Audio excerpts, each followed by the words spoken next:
how who picked it up. But Xiye, I mean, this guy has been looking fantastic here. Zoe, give me one quick shot. Yeah, ding! Not too surprising on that one. Bjergsen already won with it. Let's see, Ornn, Ezreal. There's the Ezreal, not too surprising. It's gonna most likely grow into those red side bans, as you mentioned in the previous game. Then what about picks? Let's assume we're gonna see those like our Jarvan. MikeYeung. Do you think MikeYeung, Mlxg? Do you reckon either of these guys will pull something spicy out? Because you got two, you know, potentially very action-oriented junglers. I feel like MikeYeung is a meta slave now. He's on TSM. He's got to play the, you know, he's got to be assimilated into a ward slowly but surely. It'll happen. There's the Xerath. Oh, Zirene. You sound a little bit like Yankos in that one. There's the Xerath, as you mentioned. And we'll see how quickly MikeYeung will adapt. Okay. Last bans on each side. This is where we could see some shenanigans coming out. Yeah. Are there any power picks on the tip of your tongue? Like Miss Fortune, one of the others? Azir, Miss Fortune, and Jarvan are the three that jump out at me here in terms of what I think would be banned. From the blue side, I actually think Azir is not a bad one to ban here, but the Varus, okay. So they're, but this is strange because that leaves both Miss Fortune and Jhin up, so there are two lethality users that you can go for, and now they're saying, okay, we're not going to ban Miss Fortune, we're leaving that up because we want it to be like, if we pinch that, you get one and we get none. I like seeing some of the poke champions banned away. Jace, Varus, Xerath taking off the pool. Miss Fortune again. Okay. So definitely the most picked, most first picked champion across the 5 games we've seen thus far. Yeah, the thing I like about this is red side is usually constrained to ban Ornn and Ezreal and then one more. And Miss Fortune's actually a flex pick. We haven't seen it in support yet today, I believe, but it is a champion that you can flex around. So picking it on blue side doesn't hurt you at all. Because if it's red side, you know, then it's like, okay, we can counter pick. Blue side, usually you want to counter pick them, but you can just flex it around. That makes some sense. Gives you those opportunities, the power in the flex, right? All right, another Jarvan. It was first pick for North America to open up the day. Hauntzer playing the Gnar. This time around, he actually got a 1v1 kill while playing Shen into Gnar. Really styling on Vert in the laning phase. And there we're going to see the Sejuani. So those two sort of meta junglers continuing to make it through the ban phase and showing up in the first round of things. Yeah, Mlxg on the Sejuani, a champion that, you know, hasn't always been in his wheelhouse. He loves those aggressive things, the Lee Sin, the Jarvan, the playmakers. And having this Sejuani will put a tax on Bjergsen to most likely take cleanse in the mid lane to force him to have that summoner spell, because you could constantly go mid and put pressure onto that NA LCS all-star mid. Well, definitely doubly effective now that there's a Shadow Dash taunt to get out of as well. So even if you are forced to take that cleanse, gains a little more value. We'll see what other CC gets locked in. Sneaky. Is he going to go for a Jinx? I don't think so, but where do you think it's going to change to? I think if he is picking an AD, it's Jhin. Yeah. It's his babe. When this champion first came out, he was on top of it, playing it constantly in solo queue. Even when people don't think the champion that's a new AD carry gets released, Sneaky's like all over Kalista, all over Jhin. He's always pioneering these guys, and people are banning it from him, but now he gets to pick it up. Don't know the matchup just yet in the bottom side. Yeah, we'll have to see if he can put on a performance that equals BB's from the previous game. Definitely have a good one to stand up to. What do you think? 1307, I think, with a pentakill to boot. So, come on, Sneaky, give us another. LeBlanc out the gates. That one is banned away. So, does that signal some sort of control mage? Well, Azir is the response. What's next? Talia is also a champion that's up there in that echelon, in that tier. Galio kind of fell out of the wayside right after the changes, the shift to AP, and Talia's kind of that one that's remaining as the roamer alongside Ryze. So Talia, Ryze are kind of the ones that are in that tier. Vel'Koz is mostly a counter pick, but looks like they're banning around to try and find, you know, don't just crush that mid pool. Put a little towards support too. Yeah, get rid of some of that engage. Aftershock Iona is doing so well. Get banned away here as the last ban from NA. And we'll see where they're going to lock in their final picks here. So support to the mid laner is what's left for NA. China's got some flex power in their 80 carry position. Syndra taken off. Bjergsen's not going to have access to one of his signature picks. It's one of those things where I'm like, I can't believe I forgot about Syndra. Yeah. And it's strange because you don't see her too often, but the Malzahar is another one too that I've just completely forgotten about in the, you know, the poke meta that's been coming through. We even saw Malzahar earlier today, but it just feels like the LeBlanc, the Syndra, these are a little bit more targeted towards the mid laners as opposed to sweeping bans that you would put on somebody. And you also, when you're at an event like All-Stars, you sometimes, I know we definitely hope to see the more exciting champions, and a good Malzahar It's really about positioning. His kit is not the most exhilarating to watch. You can, of course, get those flash ultis, but we want to see the LeBlancs. We want to see the Zeds. We want to see those champions that you can just pop off on. I believe that's what the kids are saying Like these days. Kassadin? Like a Kassadin. I'm willing to accept that. You can have some fun. Definitely some scaling on the side of China now. Yeah, there's a lot of things that can potentially happen here in that mid lane for the Kassadin. I want to see what the rune setup is, because you can end up going for presence of mind when you end up leveling up or you end up getting a takedown. You keep refunding the mana for seconds afterwards, and you can constantly just keep rift walking over and over and over again and stack it up to a ridiculous amount. Ooh, Meiko locks in the Thresh there. So bottom lane secured, potential infinite rift walks for Xiye. Infinite's a strong word, a lot of them. Maybe he gets all that mana back. We'll take a look at the subset of the runes once we get into the game. I'll bring it up on the screen and we can talk about it. But last pick now, support for NAs, for Aphromoo. Tahm, Kench, Morgana, feeling one of those two here for Aphromoo. All right, counter in the Thresh. When you blind pick it, you got to pick one of those two if you're really looking to kind of neutralize that lane. Zirene, these guys are playing this one serious. This feels like pretty standard, right? You've got some good front line. You've got engage, you've got disengage, you've got tools. Like, both teams feel pretty well-rounded here in what their team comps can do. Let me tell you about North America and taking tournaments seriously when other people like, heard Yankos and Power of Evil saying, it's not as important. North America, this is important. This is where we get to show what we're made of. History has proven All-Stars is where NA shines.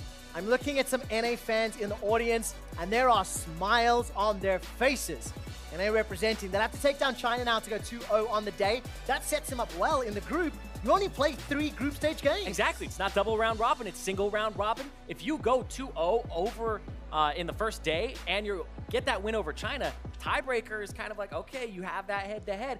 Then we end up going, all right, North America, looks like you're number 1 coming out of the group. You want to avoid Korea, which is most likely getting out of the other group as number 1. But, I could speak too soon. I think that's a safe bet, but they are playing LMS in the next game. The Korea Killers at one time. We'll see whether or not Fofo can lead the boys to another one. Before we get there, it's North America versus China. The crowd is pretty split because when Meiko locked in Thresh, they're a huge contingent of LPL fans here. Well, they lost it. There was a lot of volume here in the Battle Arena. Ladies and gentlemen, put your hands together. It's North America taking on China at All-Star 2017. And this one is for bragging rights, because remember, it's you guys that voted for them. These are your teams. Listen to that. I was going to say, there are so many fans of the Chinese LPL in the house today. I don't think I've heard a troll TSM once. They try to start one now. It kind of fell on its face. It's between TSM and NA. It kind of got a little bit of a mess. Get your cheers together, guys. LPL definitely won that one. Let's see how this game plays out now. I didn't actually catch the keystones. Let me take a look at some of the rest of these. It doesn't look like anything super surprising yet. Hold the phone. Is that an unsealed spellbook on Bjergsen's Malzahar? This seems to be the one that people go for on the Malzahar, but I love Unsealed Spellbook. The start of the heal here for the laning phase, and it's interesting because he doesn't feel like he's going to have like kill pressure on him for like an Ignite or an Exhaust or anything like that. This is survivability on ganks, and this allows him to, if he gets bullied enough, he can swap it to Cleanse for the Sejuani, and then if he feels like he needs to split push, he can match with the teleport later, and it gives him a lower flash cooldown. Dude, that is the tax break that we were talking about from NA. Aww. The Unsealed Spellbook gets you out of the cleanse tax you were talking about in Picks and Bans. Oh, man. A little on the nose? Like, yes. Political humor doesn't work in the room, I'm afraid. It gets me all down, though, Sorry. They're topically relevant, but anyway. Bjergsen, though, with that, and the thing is, I want to see what he ends up doing with it later, because a lot of people have been taking it mostly because of the fact that you're not going to be swapping those summoner spells like viciously throughout the game. You're just going to do it once or twice, and it's mostly for the 25% cooldown reduction on the summoner spell. More flash ultis, get in there every 3.5 minutes. I'll keep an eye on how that plays out. Of course, Bjergsen starts with that flash heal. We'll keep an eye on character portrait, make sure we can try to keep an eye on that. Once he hits 2 minutes, he's got that shard. Now change with another shard at 8 minutes. And of course, having the ability to flash ult on a significantly lower cooldown, that's one of the biggest perks. I mean, that goes back to the survivability point you made. You can flash away from ganks more frequently as well as adapt that secondary. 957 is styling on Hauntzer, but as Hauntzer's about to Mega Gnar, 957 realizes he needs to back away. Yeah, it's that, plays that one safe. That level 2 first, and Hauntzer just played the other side of the matchup earlier. Sneaky hook. Follow up though. Here's the power of Tahm Kench. Exactly what you want to use that champion for. Yeah, and the fact that he has Guardian as well makes it so that he's faster and he gives the shield over. But look at this, MikeYeung ganking the bottom lane. Well, definitely not role-playing award yet. Flag and drag, but defensive flash from Meiko means he's able to escape safely. It still counts. That's going to be an easier target if Meiko ever gets caught by that Deadly Flourish. Yeah, and it's more of the aggressive lane on the side of China, but NA... Oh, hold on, though. I don't know if they saw Mlxg here. It does look like a ping came down. Look for that stun. Not going to really follow it up just yet. Needs a couple extra tags. There was some support from MikeYeung to back up or anything like that. Yep, there's the aggressive lane. Oh, the Flay not going to find its target.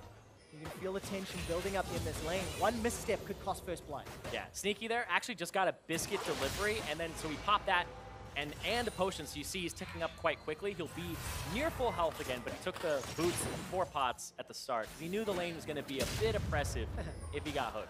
Very, very cheeky play. Just get rid of that blast cone. Remove any surprises, or potential for surprises. Good play. The Devour comes down from Aphro, and he goes out. Death Sentence finds himself a catfish. But Aphromoo with flash, with exhaust, and the fact that Uzi was low, not a kill threat yet. Yeah, I actually believe that the Guardian from Aphromoo gave Sneaky a shield inside him, so the Ignite ticking down actually wasn't as effective because he was shielded inside the belly of the Tahm Kench, and Bjergsen already swapped the summoner. It's going to work out, obviously give Bjergsen the ability to get back to lane. Flash, teleport now.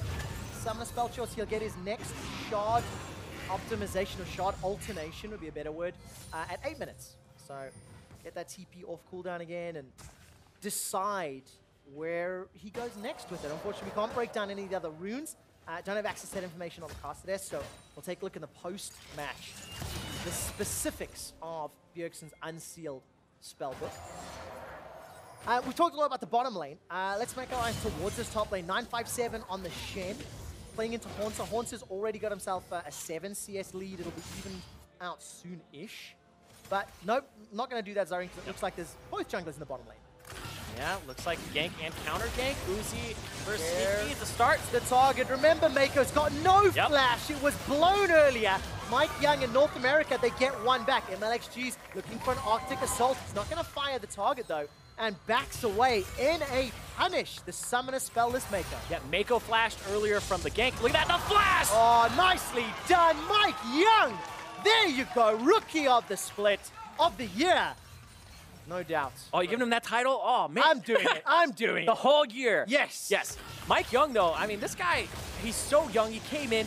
This rookie has been working both when he was on Phoenix 1 and now with TSM. He did coaching for Scouting Grounds. He's incredibly active, passionate, and really wants to learn pretty much everything. And right here, going in, has no hesitation. This is those niddly plays transferring to a Jarvan.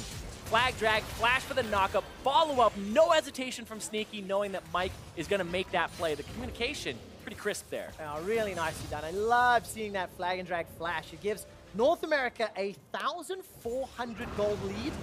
Both kills in MikeYeung's back pocket and doing very well to open up the game. Is that kind of what you would expect if you look at some of the lane strengths? Yeah, I mean, Jhin, TK, there's the potential to dodge those Thresh strikes we saw play out multiple times. Yeah, it usually, like I said, the Chinese bottom lane here of Uzi and Meiko would have pressure because of the Miss Fortune Comet poke and the Thresh being a ranged support. But Aphromoo and Sneaky with the Tahm Kench, you can counter, and that's exactly what they did. You went aggressive, they countered, but I feel like the jungle timing is what really messed that one up for China, was MikeYeung being down there twice before Mlxg has been there kind of once. Yeah, really, really good point. MikeYeung pitching a little bit of a tent, but it gets the team ahead. I mean, it's an extremely sizable lead this early in the game. Serrated Dirk, picked up by Sneaky, got himself that biscuit delivery to go with a refillable potion. Equalized by Uzi on the other side. The CS deficit, obviously going to be in Uzi's favor, so we'll keep our eyes on that number and how that'll play out, because Sneaky, again, you just see Uzi's in his face, even though they've conceded those 2 kills. Yeah, that was something I noticed from Uzi at Worlds. I feel like he really started to pick that up, and even in the LPL, where even if he has no flash, or Meiko has no flash, or even his support in the LPL, he's still going to play past the halfway point because they'll ward up, and this is what pressure is, right? Usually you need 2 points of pressure to really make something happen on a map, and even when they're at a disadvantage in summoner spells and whatnot, they're still going to push up, and it'll force the jungler to deal with it, or they lose turret damage. Yeah. So camping Uzi can be a very viable strategy, but they have to get something else for it on the Chinese team. It just gets so much more difficult now that 957 has got his stand united as well, so that get out of jail button is available. Uzi's like, I don't care about your lantern. Wait, MikeYeung on Mlxg? MikeYeung's not going to predict the pathing from Mlxg. Now MikeYeung's in trouble. Here comes Xiye. There's the stand united. Cataclysm goes down, but that's a kill to 957. Now that window of opportunity to punish bottom is opened because stand united's on cooldown. Exactly, but still, I feel like that's kind of looking at the silver lining there. MikeYeung went into the jungle, found Mlxg. Bjergsen doesn't have priority or anything even close to it, and they're just going to get there faster. Well, I'm glad to see MikeYeung still playing aggressive, forward, invading. It was reckless, right? It was a brave call, opportunistic call, and it's punished well by the LPL. Yeah, and the fact that he was level 6, I feel like what he's looking for here is if he lands the EQ knockup onto Mlxg here, he would be able to take enough damage, reduce the armor, potentially kill him by ulting, but Mlxg still has smite to smite the red buff and get HP back, so he is more than fine in that situation. Yeah, Sneaky was super late to the party as well. Yeah. Not enough support there from NA. He jumped down to the bottom lane. As a jungler, I blame myself in those situations, but hold up. I always blame you. Mlxg's going to flash defensively as MikeYeung was looking for something. But yeah, I've come to learn, you know, it's a lot of time it is the jungler's fault. By the way, down in the bottom lane, Uzi used the bullet time. It is on cooldown. Didn't quite see if it was for a kill or anything, but no flashes or no other summoner spells blown, so could just be farming, could just be for pressure. Either way, we look top again at 957. That kill actually so helpful to keep him relevant because he's down 24 seconds. Yeah, and it looks like he's going for armor first to, you know, kind of deal with the Gnar, but then Tiamat in his future here to just wave clear, push Hauntzer in. And this Gnar, I mean, he doesn't have press the attack, right? There's 2 kind of Gnar paths. You go press the attack if you want to just constantly hit the guy and it's one of those matchups, or airy, where you throw the boomerang and it'll land and then that's kind of it, and you keep having that pattern. So this is a matchup that Hauntzer actually opted not to go for press the attack, but instead go for airy. And I think the reason is because the adaptive AD is worth more in the sorcery tree than having precision attack speed on Gnar. That makes sense. And in terms of preference, do you like this airy more? I know we talked about how much you like adaptive damage and how useful it can be at different stages of the game. Yeah, I feel like last hitting early on with that attack damage is just way better than having the precision attack speed. It's not going to help Gnar at most points of the game. So I do actually prefer this on Gnar most of the time. And I guess it also makes sense when you've got that advantageous lane matchup, right? Gnar into Shen was already pretty good, and now this extra AD can do well. I mean, yeah. What, 24 CS already? Of course there was a stand united use, so yeah. Keep that in mind. I wonder if you leap on somebody's head on a teammate, you airy them. We'll have to keep our eyes open. I don't know. Well, here goes the Dragon Strike into Demacian Standard. MikeYeung looking for Mlxg. It's Sneaky that gets the kill credit. 3rd of the game for NA, and golf claps here in the arena as that lead is stable at 1,000. Yep, and they're going to go right for this Mountain Drake. MikeYeung, you know, you do it once, messes up, blame the team, do it twice. Hey, that's what it looks like when everybody's on the same page. Goes for Mlxg again, start punishing him. Dude, the lights in this arena are pretty, like, snazzy. There's something like disco lights whenever a dragon goes off, and it's pretty fun. NA, they're celebrating, they're dancing. We always do it a little too early. Week 1 sets in, and we go crazy. Thankfully, All-Stars 1 week. 1 week. There we go. There's no week 2. So yeah, week 1 NA. No 0-9 NA. Too soon, maybe. Let's see what they can do. All right, Xiye now and Bjergsen. We've not looked at them for a little while. Bjergsen's still on flash teleport. Got himself that shard, can potentially change one of them. He's got himself some free-ass boots as well. Yeah. And Xiye making his way towards that Rod of Ages. So now we're going to see these mid laners get more involved, getting closer to level 11. As I say that, it looks like Bjergsen's going to be in trouble in the bottom lane. Here comes Mlxg. There's no ultimate available for him. Bjergsen's got no flash either. Call of the Void will just buy a few seconds, and China get their second kill. The arena definitely loud for that one. Yeah, as a Sejuani main, I love this combo. This, the Kassadin plus the Sejuani. I think Fizz is kind of the only other one that I really like mid lane because Kassadin stacks the passive for you. Even before the gank, he R's in and starts getting those stacks. Look at that, 1 stack, 2 stack with the auto reset. All you have to do is W from there and you get your stun. You're pretty much dead at that point. So yeah, Xiye doing a lot of the work there for him. Yeah, making it work out. Meiko defensive, flashes away from the deadly flourish. MikeYeung, see if that Cataclysm's available or not. For a target. There's the flash engage from Bjergsen. The unsealed teleport setting them up for another kill. And remember, 25% shorter cooldowns on summoner spells. More TPs, more flashes, more often. Exactly. More action. It's like we're selling it here. I like what he's got. Let's see here. He went Ionian Boots of Lucidity.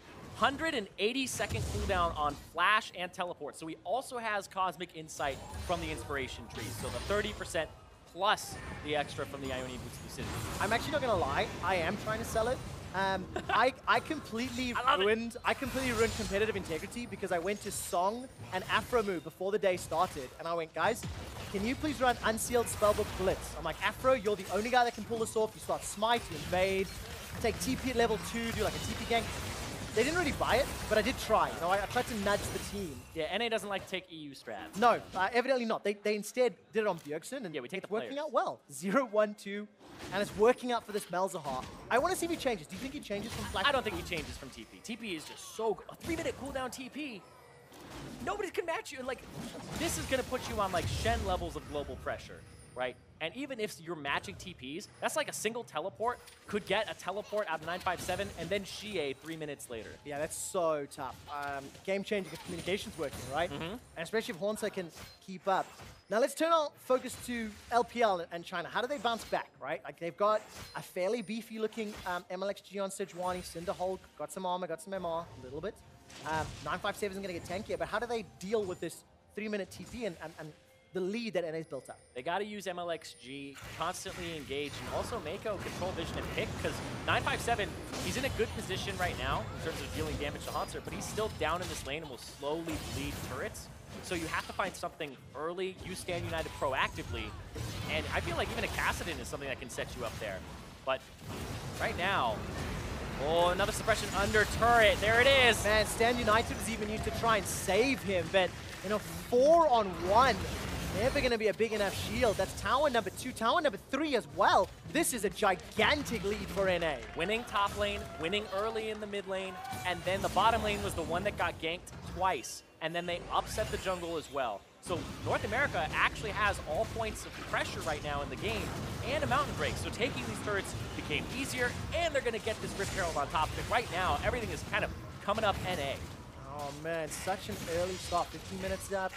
Rift Herald as well. Double teleports in an open map to play, and this just looked really easy. I will answer your question from earlier with a non-macro way that they can handle this. QSS would be a fantastic way to deal with this. I saw Xiye had a kind of a no magic mantle, and then he changed it over to Merc Treads as opposed to going for a QSS early. But we saw like a QSS second item from Bjergsen in a matchup of Zoe versus Malzahar earlier today, and it just looks like pushing it off because you want the Rod of Ages to stack up, and they ended up going for boots over having the QSS there. So a little bit greedy maybe, or aggressive. Yeah, it's one of those things where when you have the QSS, you feel like it's not doing much for you. After you get it, you're just like, this just doesn't feel great either. And of course it delays the next item you need to buy, so yeah, it's a difficult trade. And when you get it and start using it, you're like, ah, that was a value buy. It's always kind of, you know, retrospective. We're like, that was a value purchase. Because Bjergsen can just stop ulting. Yeah, he really can. And of course, Bjergsen's going to have to find targets.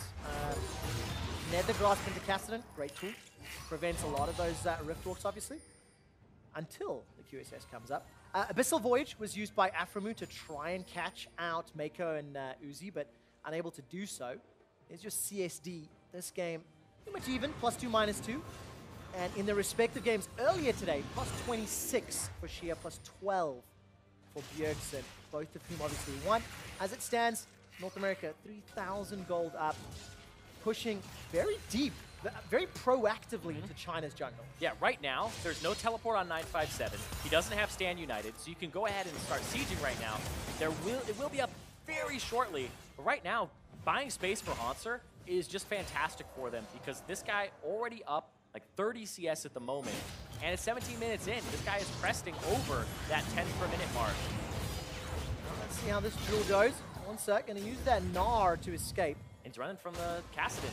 Yep. Pulling two. Support coming up. That Titanic Hydra from 957 and the support working out. Teleport now being channeled by Bjergsen. Remember, it's about a 3-minute cooldown. Megalon time's up. Xiye continues to chase. That's a great silence on to 957. They turn it around. Now 957's down. The crabs are spreading. Look at the damage onto Xiye. Continues to run for his life. Riftwalk is available and he's got the mana. The Glacial Prison goes wide. Mlxg's looking for Bjergsen. Backups here. Uzi, the bullet time found nobody. Now China are running away. Defensive flash from Uzi. Curtain call. The shots miss. 2 and 3. Number 4 does tag Uzi, and the 4th catches Meiko. Aphro wants another Abyssal Voyage. Aphro's hungry, looking for a devour. Get in my belly! Flash away from Meiko. Nobody is available. And China, how did you get away with that? 2 for 1, and they end up pushing them back. Here we go, though. Here's the Rift Herald to try and get this top tier 2 turret. Man, it felt like China were chasing the loss. They threw everything at those kills, and yes, they lost 2, and they didn't lose more, but North America, they get the tower, and they really ran down LPL. Yeah, right here, Xiye goes in, dumps damage onto Hauntzer there. He even used the Q, so Bjergsen's free to use his Q. It stops channels, but they gotta get the shield off of Bjergsen first. He just ulties 957. He's down, and then they went a little too aggro here. Hauntzer able to leap away, and then Bjergsen has to flash. Uzi has to cancel the ulti. They have to run for the hills here. And Mlxg, he's trying to get the Lantern. The Lantern gets, too far out of range, and it just disappears, so they pick him up on the backside. Oh man, scumbag Meiko. Not gonna be able to find that Lantern to safety. North America, 7 kills to 3. We're approaching 20 minutes on the clock. And that lead is growing. I mean, not a single tower conceded yet. Very, very good showing is now Xiye. Looking for Bjergsen, no flash available, but Aphromoo with the Devour. Now Aphro's on the front line. He gets caught by the Death Sentence. Bjergsen's buying time with the Nether Gross. That's a great boom bullet time! Uzi gets one, as well as another, with the help of China, and that's 5 seconds from Baron. Are they gonna get Baron? Baron's gonna go ahead and spawn right here. Hauntzer has TP on the opposite side of the map.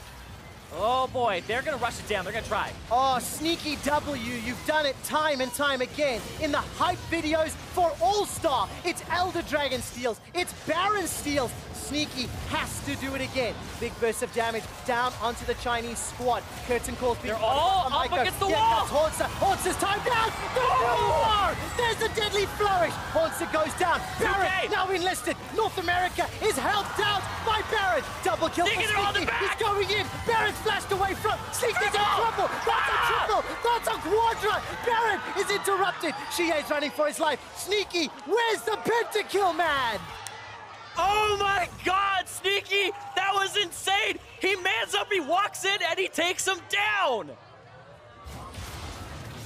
I love All-Stars. What a crazy turn of events. Now North America, Zirene, they're jumping onto the Baron, and it's up to China to interrupt it. Xiye's running low on mana, and I don't think he can do this. Oh, they're just going to be able to pick it up here with MikeYeung's smite. He backs up, and it's Sneaky with the Baron.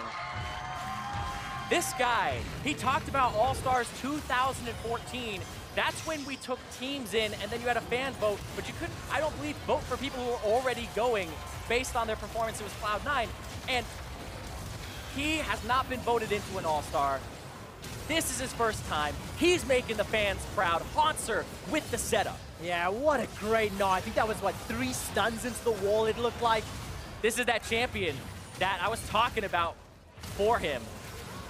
So many games on this Jhin. But I mean, there you go, your North American AD carry All-Star, the highest percentage of votes of all 5 NA players. 52.6% of all AD carry votes went to him. He's now 6-0-3 on arguably his signature champion. One of, at least. He did a pocket pick for this damn champion. Like, And he got a quadra kill. Jhin don't want no penta. Right. That's what he's going for.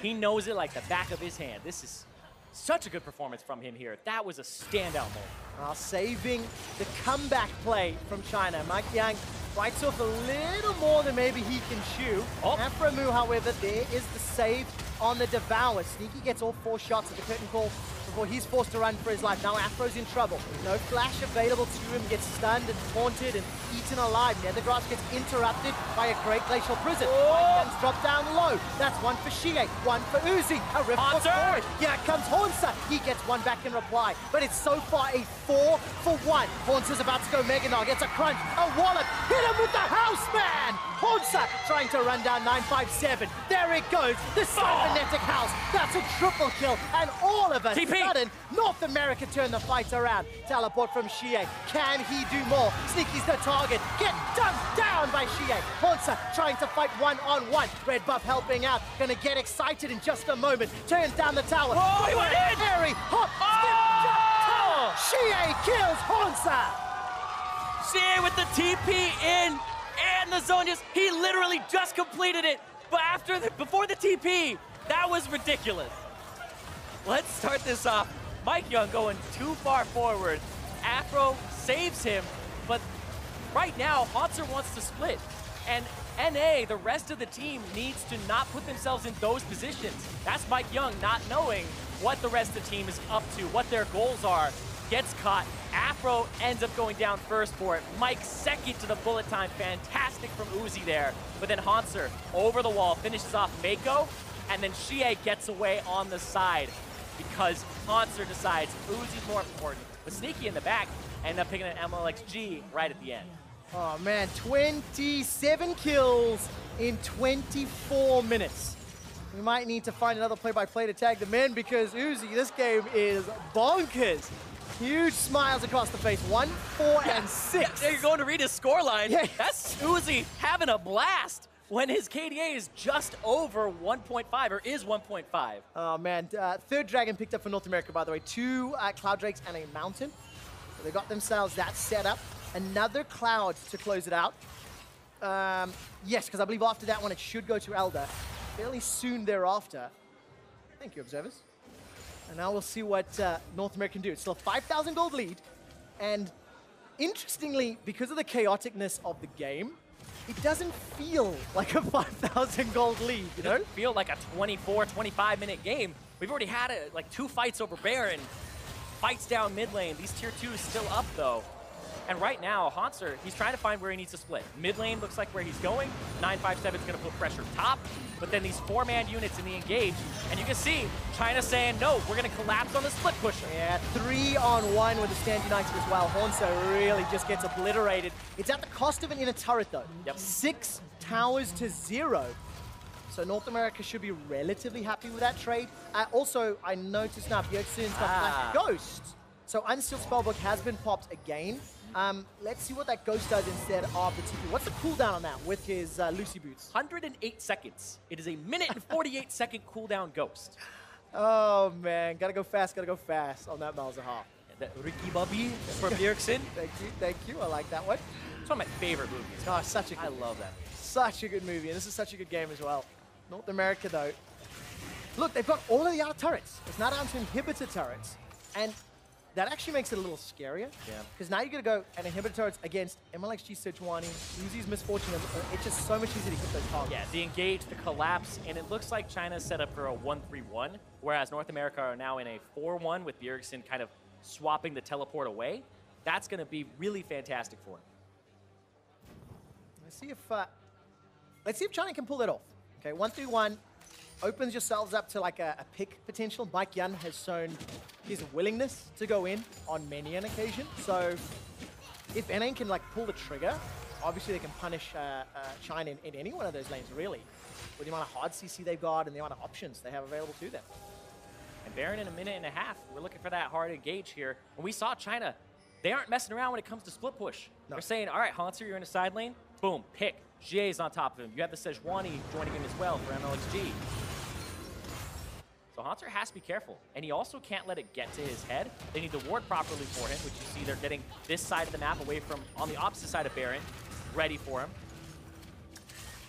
You gotta give a lot of credit to Hauntzer in his team fights though. Like, such great performances, such great setup to allow Sneaky to bring it in home. I'm looking at some of the itemization as these bigger team fights are gonna break out. I mean, Righteous Glory for Mlxg, Locket picked up for MikeYeung, Randian's Omen for 957. So some of those really big ticket tanky items are in there, and survivability. I think the Righteous Glory Sejuani engages could be the way that China can try to close that gold gap.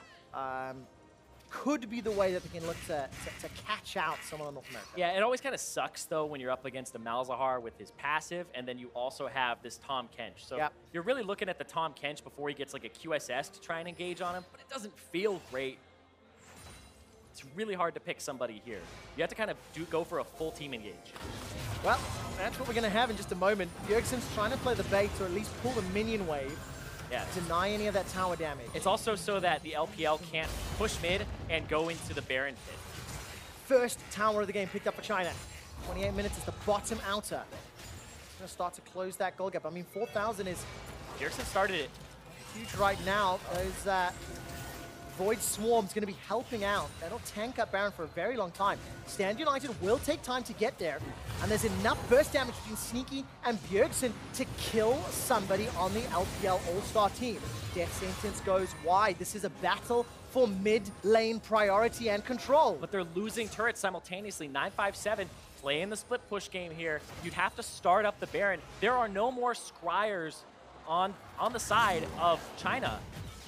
Mega Gnar's timed out as well, so there's another small window of opportunity here for China if they want to look for an engage. North America, though... Oh, it's a really good push, but they're going to give up the Baron pit control here. Do China actually try to start the Baron? They just fight the vision? We're going to have a fight. They've lost themselves an inhibitor turret. There's going to be a fight here. Mlxg and Xiye on the backside. They can catch somebody here on the retreat. Are they going to go for it? Well, China a little bit split up. Uzi started to recall from the pit. Meiko's hanging out by the banana bush. TP. Teleport coming down from 957. Remember, Stand United back if the fight breaks out. Yeah, he wants to pull Hauntzer to the side lane, but Hauntzer wants to be with the team. Well, here we go. A little bit of burst damage coming down as the timer pops out. And 957 using that split push with the Titanic.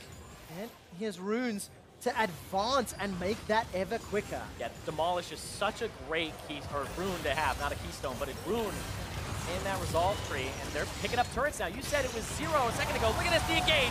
Glacial Prism in the back end. That's going to slow any sort of re-engage coming down, but the Devour saves MikeYeung's life. I think Mlxg did a pretty good job with that ulti, trying to zone away the North American re-engage. It caught Sneaky full on, and Sneaky, of course, did use his flash. So summon a spell blown for a pending Baron fight. In actual fact, MikeYeung did as well. So 2 of them down for this next big engage. Yeah, they were kind of hanging out by that turret when Hauntzer had backed, and he was still running out of the base. So it was actually a fantastic engage from China to throw the Sejuani ultimate and just get in there and try to get somebody. But MikeYeung kind of went into their hands. Look at this, he's already taking so much damage.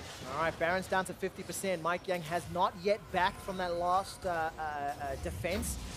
Which didn't work out in saving the tower. Try to pull China towards them into the Baron pit. Deadly Flourish. Going to be enough to root down Mlxg, but at least gets a little bit of poke damage, sends a comet flying. And North America at 13 minutes are now looking more and more even with the team comp that is getting more and more powerful. Yeah, I think that North America, despite being 3,000 gold up, so far from what we've been seeing, actually aren't in an incredible spot for the next few minutes here, because the globals are pulling them apart. Bjergsen doesn't have TPs when he's with the rest of the team. Hauntzer's kind of that sole split pusher, and they've been able to kind of shut him down the last few times he's done it. That top lane turret that's gone, that only has an inhibitor there, is kind of where North America needs to refocus. Focus towards that and focus towards the Baron. But it's so hard to do. This Kassadin is so mobile. This Sejuani has such great pick potential from Fog. And you know what? So much credit now to China. After losing, you know, that 6th tower a little while ago, at 24 minutes, this game had 27 kills. Over the last 7.5 minutes, there's only been 1 kill. Look at a quick math. And I think a lot of that has to do with China, like playing very defensive. They backed off a lot. Yes, they did lose that inhibitor turret in that trade scenario, but it was around Baron pressure, vision. They got 2 towers on the bottom. They then responded with a tower mid. So it feels like that macro game or that map game has leveled up a little bit as China got pushed all the way back to their base. Yeah, they seem to be kind of on the, not the back foot, I would say, for North America, but they're struggling to find how they lean into this to gain an advantage from here. It's been kind of a stagnated state of the game where they can't push forward. And like I said, it's on Hauntzer, but the last 2 times he's been splitting, his team got caught in the jungle, and the other time they went after him and killed him. So they've shut down the split push enough, and China's showing, you just can't do this against us. But you got to kind of keep at it. It's the team comp win condition for now. Okay, so Baron is up. Zirene, there's a Cloud Drake on the way, alive rather. And of course, next one is Elder. A 4-dragon Elder, despite 3 of them being Cloud, is still going to be powerful for North America. Where do they set their sights? I mean, it feels like Baron vision has been important, but they haven't been able to really bait it or commit to that objective because China's just played pretty smart around those threats. Yeah, China's played incredibly smart around how to manage this fog of war team. And they've been going for engages. Here's another one, and Mlxg gonna throw it. All right, that's gonna be a target on the MikeYeung. He manages to buffer up the flag and drag very, very well. They want to kill. Comes down. Xiye gets the hourglass. Now North America are running for their lives. The force pulse comes out from Xiye. He's dodging the curtain call. Nobody's died yet. 957 now on the front line as Mlxg Gnar is starting to time go in. He goes in, gets out, gets a stun, gets a crunch down, and Mlxg's running for his life. Malefic Visions is tagging across. The bullet time does so much damage. 957 as well as Xiye. They get 2. That's a double, a triple. It's going to be a quadra kill for Xiye, and China are in the lead. He just keeps rift-locking over and over and over again. The resets, the low mana cost, just popping off on the end. They're going to push forward. Listen to this audience erupt. LPL are going to demolish the inhibitor turret. 20-second death timers. Are they going to go for the win? They're going to keep going. They're going to try to end it right here. North America might have just lost that game. 34 minutes in, the minions start conga lining their way down. China are onto the inhibitors. The Nexus turret is falling, and it's done. They've taken them down. China bounce back and defeat the North American All-Stars. The smile on Uzi's face, premonition of what was to come here. China 2-0 on the day. Even in a bad position to start, they come back, they come in swinging, and they find the moment to turn the game. Oh man, after such a strong early game, it is heartbreaking to see North America lose that one, but so much credit to China. They dug deep, they defended well, and they played exceptional from behind. Yeah, you saw that they ended up shutting down the strategy of the split push with Hauntzer on the Gnar, and so it became more about grouping up for the team fight. They went for a team fight. Nobody still had QSSs. This is one of those games where you're just like, wait, if somebody dies to that, you're like, what the hell happened? But Xiye gets ultied from Bjergsen. Shen ulti comes through. He hourglasses afterwards. He starts resetting as North America try to chase down Uzi, who just bullet times it up. Huge smiles on the side of LPL. You can see them celebrating with the fans here in the audience. Great to see the turnout on the LPL squad. And of course, Bjergsen just a moment ago there, heartbroken. So China 2-0 on the day, gonna take the early lead in their group. And after being down, what, like 4,000 gold, I think you can see where some of the mixed team challenges come in and something like this, because it was the late game, that final hurdle, and they couldn't get over. Yeah, and it looked like their communication was on point, though. Everybody knew what they should be doing. All the individuals, pound for pound, ready to shut down the NA strategy. It was 6-0 in turrets at one point. It was, and it did not result in a win. To hear more on how China won, let's head into the analyst desk. Thank you very much, QuickShot. Definitely not the result we expected, at least from the midway point of the game, based on, as they mentioned, the goal differentials, and then, hey, all of a sudden, China comes away with a victory, ahead now in the group. 2-0. Overall, though, this game very exciting, relatively close throughout, very kill-heavy early, then kind of that stall out until the game decided. I was getting all hyped up, James.